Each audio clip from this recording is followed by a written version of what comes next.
வேளாண் பெருமக்களுக்கு வணக்கம்.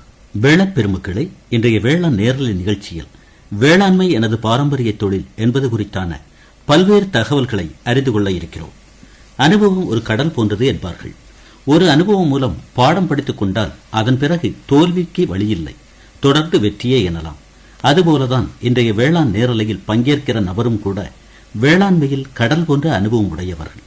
ஒரு பயிரில் நடவு முதல் அறுவடை வரை, ஏன் சந்தைப்படுத்தலில் லாபம் பார்ப்பது வரை என்னென்ன மாதிரியான நுணுக்கங்களை சரிவர கையாண்டால் வெற்றி பெற முடியும் என்பதை அனுபவபூர்வமாக இந்நிகழ்ச்சி வழி பகிர்ந்து கொள்ள இருக்கிறார். நிகழ்ச்சியை கவனமாக கேளுங்கள், முடிந்தால் குறிப்பெடுத்துக் கொள்ளுங்கள். இதோ தற்போது நமது நிலையத்தில் நேரலை வாயிலாக வேளாண் அனுபவ கருத்துக்களை வெளிப்படுத்துவதற்காக ஆர்வமுடன் காத்துக் கொண்டிருக்கிறார் கண்ணன்பதி டி. அப்பாவு அவர்கள். இப்போது அவர்களிடம் பேசுவோம். வேளாண்மை ஈடுபாடு அப்படிங்கும் போது உத்தேசமா உங்களுக்கு எத்தனை வருஷத்து அனுபவம்? எனக்கு 27 வருஷம் உங்ககிட்ட அனுபவம் உண்டு வேளாண்மையில. நான் ஒரு ஆசிரியர், ரிட்டையர்ட் ஆசிரியர். சரி. அதுல இருந்து அந்த ஆசிரியர் தொழில் இருக்கும் போதே விவசாயத்தை நான் பின்பற்றி வந்தேன். இப்ப வயது என்ன? இப்ப 82 வயசு ஆகுது. அப்பா, 82 வயது. இப்பவும் தோட்டத்துல போகும்போது எனக்கு அங்க உள்ள நிலைமையெல்லாம் பார்க்கும்போது 25 வயசு குறைஞ்சதாகவே மனதில் தோணுகிறது. வேளாண் பெருமக்களே, இப்ப இந்த நிகழ்ச்சி கூட ரொம்ப கவனமா கேட்டிருப்பீங்க. ஒரு நபர் வேளாண்மையில ஈடுபாடு காட்டுறதன் வழி பாருங்க. 82 வயது. எனக்கு தோட்டத்துக்கு போனா நான் 24 வயது 25 வயது அப்படின்னு மதிக்கக்கூடிய அளவுல என்னுடைய திறன் இருக்குது அப்படின்னு கருத்தை வெளிப்படுத்துறாங்க இல்லையா? ஆமா.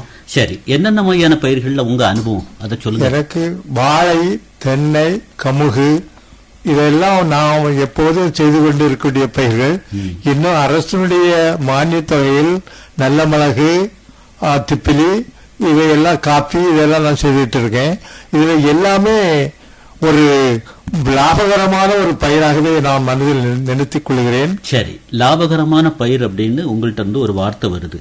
முதல்ல நெல் சாகுபடியில என்னென்ன ரகங்கள்ல உங்க ஈடுபாடு இருந்தது, இப்ப என்ன மாதிரி ரக ஈடுபாடு, எது உங்களுக்கு திருப்தியை கொடுக்குது? பழைய நெல்லுன்னு சொல்ல போனால் வாசகமண்டான், சம்பா, வீரடங்கன், இந்த மாதிரி நெல்லை நம்ம அந்த காலத்துல இருந்து பயிர் செய்யிட்டு வந்தோம். ஆனா அது மேனின்னு சொல்லுவாங்க. ஒரு மேனி அடிக்கும்னு சொன்னா 20 மரக்கா வகைப்பாடு 20 ஓட்டு அடிக்கும். ஆனா இப்போது உள்ள திருந்திய சாகுபடி அதாவது புது ரகங்கள் டிபிஎஸ் 1, டிபிஎஸ் 3, டிபிஎஸ் 5, இவையெல்லாம் பொன்மணி, இவைகளெல்லாம் 3 மடங்கு கூடுதலாக விளையக்கூடிய ஒரு பயிர். அது நான் அனுபவ ரீதியாக பொன்மணியை போட்டு ஒரு ஏக்கர்ல 30 ஓட்டை அறுவடை செய்திருக்கிறேன். எத்தனை மரக்க வாய்ப்பாட்டுல? ஒரு 20 மரக்க வாய்ப்பாடுல 30 ஓட்டை அறுவடை செய்திருக்கிறேன். என்ன சொல்றீங்க? இதெல்லாம் பொய்யல்ல, உண்மை.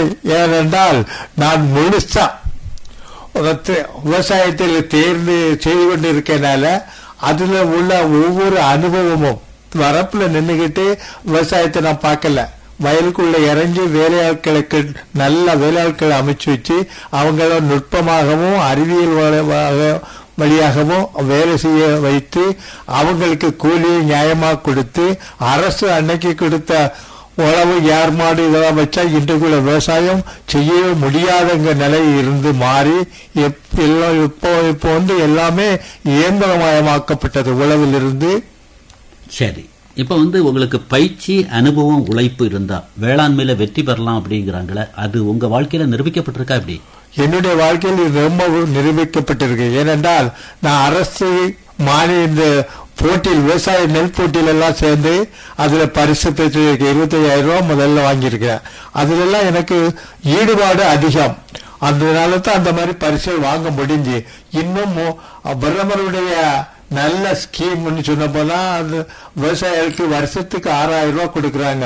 அந்த 6,000 ரூபாய் எனக்கு ரொம்ப பயனுள்ளதாக இருக்கு. நாளைக்கு உரம் போட வேண்டும், நடவுகூலி கொடுக்க வேண்டும் என்றால் இன்றைக்கு பேங்க்ல இருந்து நான் 6,000 ரூபாய் எடுத்துக்கிடலாம். அந்த அளவுக்கு அரசு நமக்கு சலுகை பண்ணுகிறது. அந்த மாதிரி இருக்கக்கூடிய ஒரு நிலையில உங்களை இந்த அளவுல வேளாண்மையில ஒரு வெற்றியாளரா, கைதேர்ந்த நபரா, பிறருக்கு உதவி பண்ற மாதிரி ஊக்கப்படுத்தினது யார் யார்? இந்த மாதிரி பண்ணதெல்லாம் இந்த அரசு நடத்துகின்ற வானொலி தான் எனக்கு முழுக்க பயன்பட்டது. நான் எப்போது 7 மணியிலிருந்து இந்த உழவர் நிகழ்ச்சி முடிந்த அளவுக்கு தினமும் கேட்டுக்கிட்டு இருப்பேன். அதில் உள்ள குறிப்பெல்லாம் நான் எடுத்து வச்சிருப்பேன். அதை என்னுடைய விவசாயத்தில் பயன்படுத்துவேன். அதனால வானொலி என்னுடைய விவசாயத்தில் முழு பங்கு பெற்றிருக்கிறது. சரி, வானொலி நிகழ்ச்சி கேட்கிறேன். அது பிரகாரம் தொழில்நுட்ப வல்லுநர்கள், விரிவுரையாளர்கள், பேராசிரியர்கள், ஆய்வாளர்கள், ஆராய்ச்சியாளர்கள் சொல்லக்கூடிய கருத்துக்களை குறிச்சு வச்சு செயல்படுத்துறேன் அப்படிங்கிறீங்க. இந்த மாதிரியே நீங்க வெற்றி வாகை சூடிட்டு வரக்கூடிய நீங்க சுற்று வட்டார விவசாயிகளுக்கு ஒரு வழிகாட்டியா இருக்கீங்கன்னு எடுத்துக்கலாமா? அதாவது நான் பெற்ற பயிற்சிகள் எல்லாம் அந்த எங்க வாசிப்பு சாலையில் வச்சு விவசாய பெருமக்களை கூட்டு வச்சு அவங்களுக்கு தெரியப்படுத்துகிறேன், பயிற்சி கொடுக்கிறேன். அவங்களும் இதே மாதிரி செய்து எல்லாமே தேசம் ஒரு 50% மேல விவசாயிகள் பலன் பெற்றுக்கிட்டு இருக்காங்க. நான் என்னோடு விட்டு விடாமல் என்னை சார்ந்த விவசாயிகளுக்கும் அதை பயன்படக்கூடிய அளவுக்கு ஒரு முன்மாதிரியாக செயல்பட்டு வருகிறேன். அப்ப நீங்க சொல்றத பார்த்தா நம்ம மாவட்டத்தை பொறுத்தளவுல வேளாண் துறையோ, வேளாண் பொறியியல் துறையோ, மீன்வளத்துறையோ, கால்நடை துறையோ, எந்த துறையா இருந்தாலும் ஒரு பயிற்சி கொடுக்கறாங்க அப்படின்னா அப்பாவு சாருக்கு ஒரு இடம் உண்டு கொடுக்க. நான் எந்த பயிற்சினாலும் அரசாங்க டிபார்ட்மெண்டுடைய அதிகாரிகள் என்னிடம் வந்து தகவல் தருவாங்க. உடனே அதை நான் மனசார அந்த நிகழ்ச்சியில் கலந்து கொண்டு அங்கிருந்து எடுத்து குறிப்பெல்லாம் எடுத்துட்டு வந்து என்னுடைய விவசாயம் உள்ள பக்கத்தில் உள்ள விவசாய பெருமக்களை கூட்டு வச்சு அதை உடனே எனக்கு தெரியப்படுத்தி அவங்களை பயனடைய செய்யதான் என்னுடைய முழு முயற்சியான ஒரு செயல்பாடா நான் வச்சிருக்கேன்.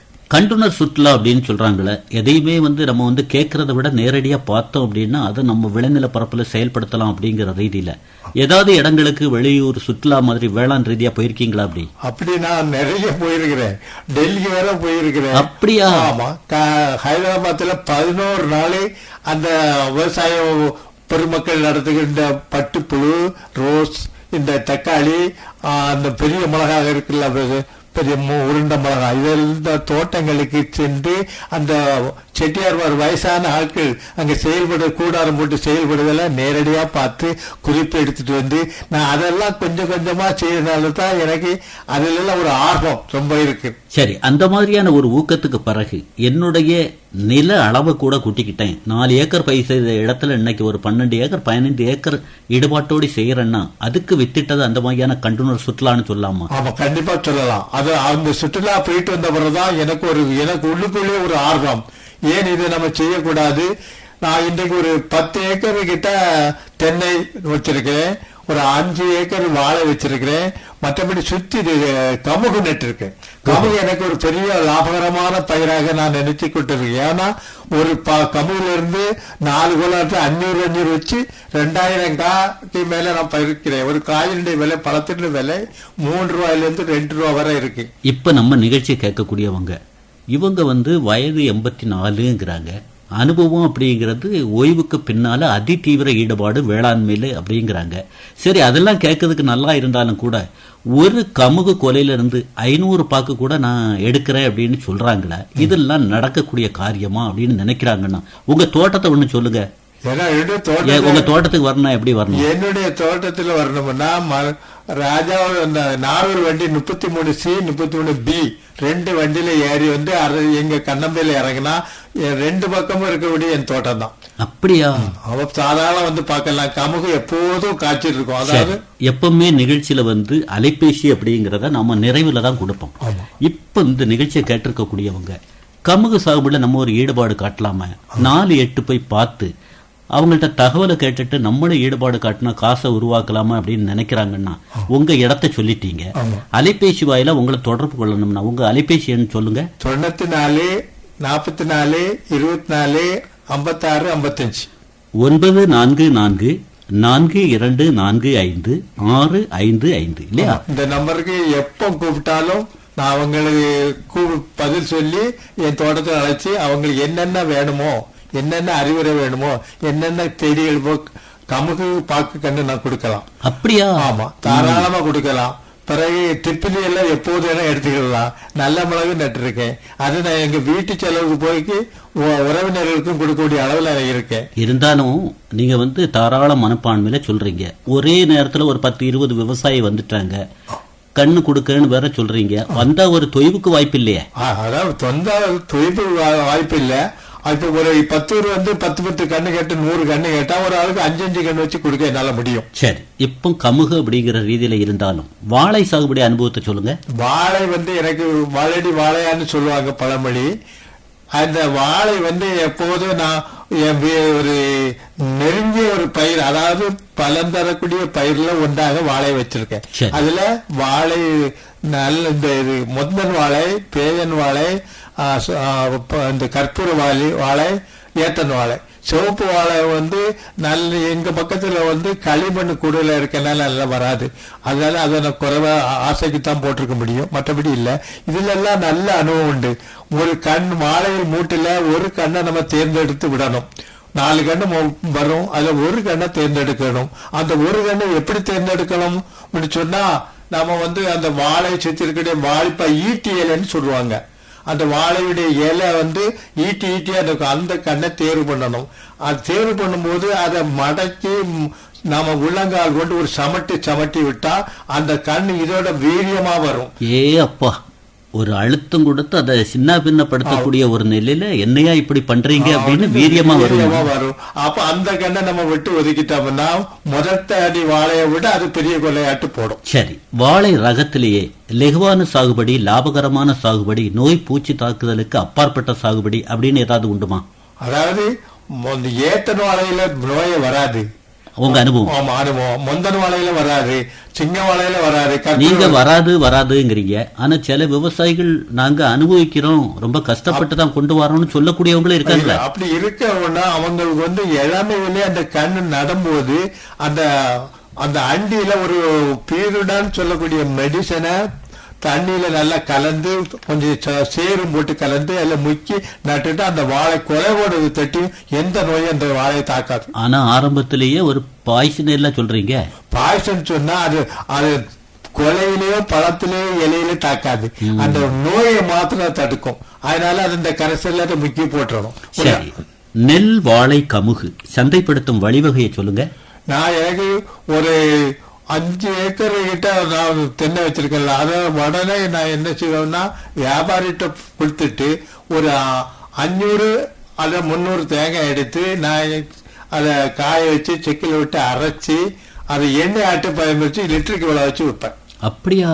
அதனால அதுல சந்தைப்படுத்தும் போது கூடுதலான லாபத்தை நமக்கு கிடைக்கும். கமுகு சாகுபடியை ஊக்கப்படுத்தணும் அப்படிங்கிறதுக்காக நம்ம மாவட்ட வேளாண் துறை ஏற்பாடு பண்ணக்கூடிய அந்த காட்சிப்படுத்தல் கண்காட்சிகள் அதுல பங்கெடுத்த அனுபவம் இருக்கா? ஆமா, அதாவது கமுகு இங்க விவசாய பண்ணையில இருந்து ஒரு எக்ஸிபிஷன் மாதிரி வச்சு ஒரு போட்டி வச்சிருந்தாங்க. அப்படியா? ஆமா, அந்த போட்டியில நான் அந்த சமயத்துல எனக்கு ஒரு கமுகுல ஒரு கொலை நல்லா பழுத்து மஞ்சள் கலர்ல கிடந்து மங்களகரமா இருந்து அது அந்த கொலைய உருதாம அறுத்து அந்த காட்சிகளில் கொண்டு ஒரு தாம்பளத்துல 5-6 வெத்திலை கிளை வச்சு மேல அந்த கமுக வச்சேன்.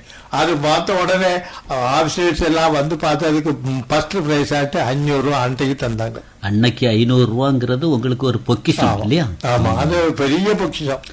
வேளாண்மையில நம்முடைய உழைப்பு முக்கியங்கிறாங்களே, உங்களுக்கு தள்ளாத வயதிலையும் தளர்வில்லாம வருவாய் எடுக்கமாய் ஒரு ஊக்கமா வேலையாட்களை வச்சிருக்கீங்களா? அப்படி நான் எப்போதுமே நல்ல ஆட்கள், திறமையான ஆட்கள், பயிற்சி பெற்ற ஆட்களை தான் வேலையாட்கள் வச்சிருப்பேன்.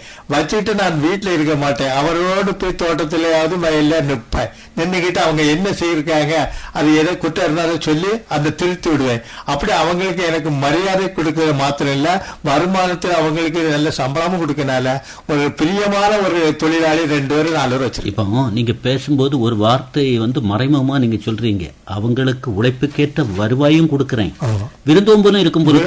நான் என்னுடைய தோட்டத்துல தேங்காய் வெட்டினாலும் சரி, கொலை வெட்டினாலும், வாழைக்கொலை வெட்டினாலும் சரி, காலையில அவங்க ஒரு கப்பு டீயும் ஒரு பிஸ்கட்டும். அதுக்கு பிறகு 4 மணிக்கு 12 மணிக்கு அவன் வேலை முடிச்சு போகும்போது எல்லாருக்கும் டிஃபன் 4 ஆப்பமும் ஒரு வடையும் ஒரு டீயும் வச்சு கடையில இருந்து கொடுத்து ஏற்பாடு பண்றேன். நிறைவா போவாங்க. அவங்க வந்து என்ன சொல்ற, சார் வீட்டுக்கு வேலைக்கு போனா வயிறார சாப்பிட்டு வரலாம் அப்படிங்கிற ஒரு நல்ல பேரையே அவங்க சொல்லிட்டு போவாங்க. அருமையா சொல்றீங்க. வேலைக்கு ஒரு நபரை விடுறோம் அப்படின்னா நம்பிக்கையானவரா இருக்கணும் அப்படின்னா இந்த மாதிரி செய்கைகள் வழி நம்ம வீட்டுல இருந்தாலும் கூட வேலை நடக்கும். நம்ம எங்க இருந்தாலும் நம்முடைய வேலையை அவங்க முதல் நாளே நம்ம வேலையை பிஸ் பண்ணிடுவாங்க. நாளைக்கு இத்தனை கேன் வாழை வெட்டணும் வெட்டணும்னு சொல்லி அதை முடிச்சிருவாங்க. பாரம்பரிய வேளாண்மை நடைமுறைகளை பின்பற்றினாலும் கூட தற்போதைய சூழலுக்கேற்ப இயந்திர பயன்படுத்தல் எப்படி? அதாவது அந்த காலத்துல மாடு வச்சு உழுதாலும் அது இவ்வளவு விவசாயம் பண்ண முடியாது. இன்னைக்கு உள்ள கூலி வேற ஆட்கள் கிடைக்காது. அதனால அரசுடைய நல்ல ஒரு ஸ்கீம்னால டிராக்டர், அறுவடை மிஷின், நடவு மிஷின் இதெல்லாம் வந்த பிறகுதான் விவசாயம் இவ்வளவு ஊக்கமா வருது.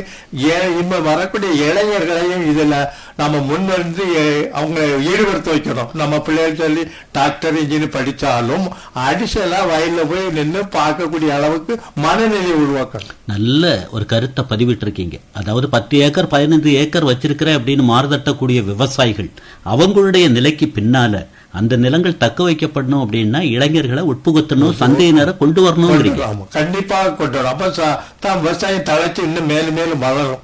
இன்னும் கூட நம்ம நிறைய பேசலாம். ஆனா நேரம் அப்படிங்கிறது ஒரு அட்டவணைப்படுத்தலுக்கு உட்பட்டதுனால இதுவரை வேளாண்மை எனது பாரம்பரிய தொழில் என்பது குறித்து பள்ளி மாணவ மாணவிகளுக்கு ஆசிரியர் பாடம் நடத்துவது போன்று புரியக்கூடிய வகையில வேளாண்மையை அனுபவ கருத்துக்களை எடுத்து சொல்லி ஊக்கப்படுத்தியிருக்கீங்க விவசாயிகளுக்கு. உங்களுக்கு குமரி பண்பலை சார்பாக மனமார்ந்த நன்றி. அதாவது இதுவரை விவசாய பெருங்குடி மக்கள் என்னுடைய பேச்சை கேட்டு என்னுடைய எவ்வளவுக்கு உங்களால பின்பற்ற முடியுமோ பின்பற்றி பலனடைய வேண்டும் என்று உங்களை வாழ்த்தி கூறுகிறேன். நேயர்கள் இதுவரை வேளாண்மை எனது பாரம்பரிய தொழில் வேளாண் நேரலை கேட்டீர்கள். நேரலையில் பங்கேற்றவர் கண்ணன்பதி டி. அப்பாவு அவர்கள். உடன் உரையாடியவர் தேரூர் எஸ். சிவசுப்பிரமணிய பிள்ளை அவர்கள்.